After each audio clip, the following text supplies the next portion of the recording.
上次去完杭州翻嚟，即刻就要搞一版我哋嘅小籠包測試，同埋我哋喺上海試嘅新鮮包。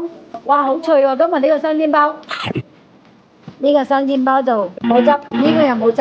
嗱，今日呢個新鮮包第一次試呢，就係唔成功嘅，口感啊，同埋裏邊嘅餡啊、汁啊，全部都唔到位，再要努力。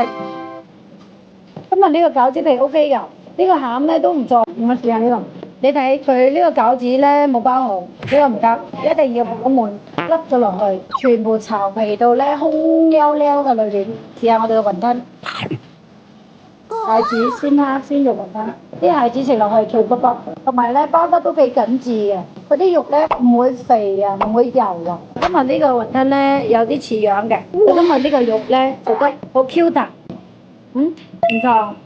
呢個係啱啱新鮮蒸出爐嘅小籠包，哦呢個唔錯喎，飲，篤隻窿先，睇下個汁有幾多。今日個汁唔錯喎，都夠多喎。